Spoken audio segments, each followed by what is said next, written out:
YouTube. This is going to be a video regarding gutter rashes on rims. I bought myself a new 2009 Mitsubishi Eclipse GT SE, which comes with this nice stock rim painted source silver color instead of the hyper silver. I really do like this color. However, the previous owner clearly could not drive. Parallel park at least. So the whole rims all around are gutter rash. Now, believe it or not, this two right here are the best out of the 4 rims. The other ones had the same gutter rashes but deep, way deep into the rim, where you can't just sand them. This one is lightly. I can sand this out really easy with 240 grit, probably, maybe 150. Also, there was bubbling happening.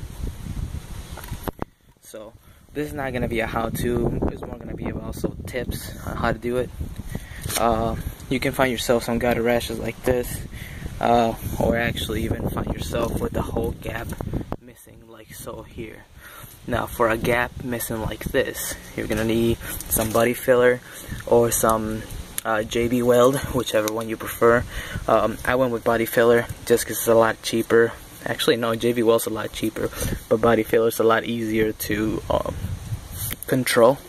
This is what I use, Bondo. Normal, the regular one. I just used it because it was available at the store that I went, and I didn't feel like looking. Plus, I've used JB Weld, and I know it's running. It runs a lot. Now, I don't know if you guys can hear that wind. It's really windy outside, so hopefully you guys don't hear it. This one, too, is not so bad, but you can also see the really bad gutter rashes. Honestly, this one out of the both is probably the best.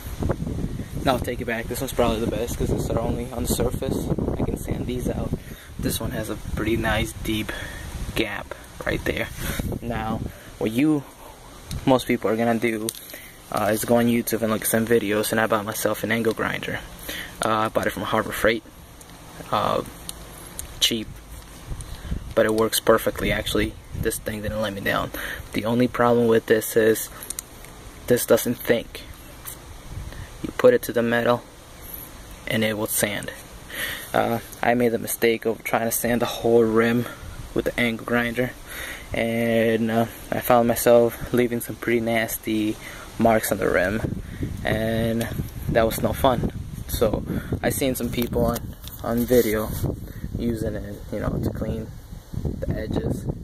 But the one thing, the most common mistake that most people that don't know, like myself, is angle it to get the most out of it.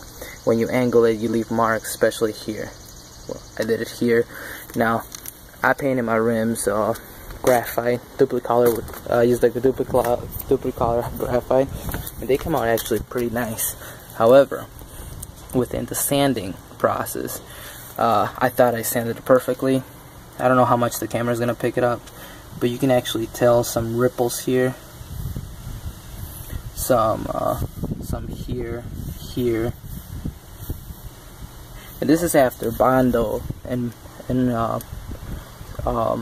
body filler primer, better said. Now, when I sanded it, it looked good. It looked perfect. But it didn't show up until I painted it. Then clearly, it needed better sanding, and all those ripples were caused by an angle grinder. Because I threw it in there like that, took all the paint off, and quite frankly, the biggest tip I could give you is you don't need to get it to bare metal. You really don't have to. Just get to the original primer sand it by hand. You can tell where the curves are. You can follow the curve. Get a sanding block. You'll get a perfect finish. Now, this one was my first rim, so I learned that the hard way, and I didn't see any of the ripples until I was painting it. I'd use body filler and self-etching first, and I thought it looked nice.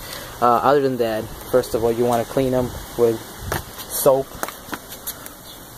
or some kind of detergent or they sell specific stuff for that wax degreaser. I just use some soap and water. As you can see, that water is brown from just cleaning that one rim. Haven't cleaned this one. As you can see, there's a lot of marks here.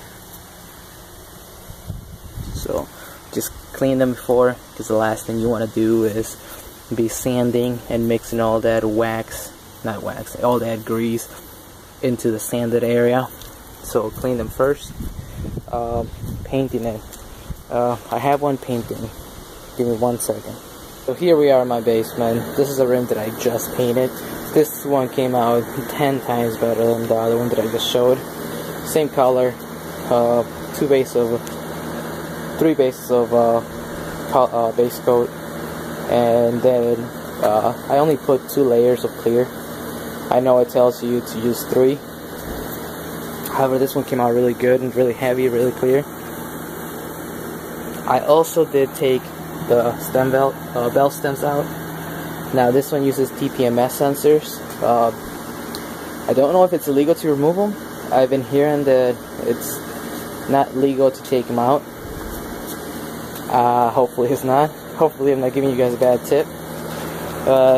I would say remove them. Just be careful with it. And I'll show you with what I removed it in a second. Now as you can see here, there's no rashes. Or at least none that are visible to me. It is perfectly smooth. It is perfect. The only downside is there was a few dust flying around that I didn't catch. So I have maybe 2 or 3 little bumps of dust on the paint. But overall this came out really, really well. I like it a lot. I wish the color, I wasn't going for a graphite color. That's what it came out to be. But I can't complain, my car is black, so it should look pretty nice. And a lot of the newer cars actually come out with the graphite color as is. So I'll show you with what I took that out. Like outside, one of the best things you can do to get the most coverage. I don't know how I don't know if the camera will pick this up. I don't know how your tires are, but mine have this nice lip to protect the rim.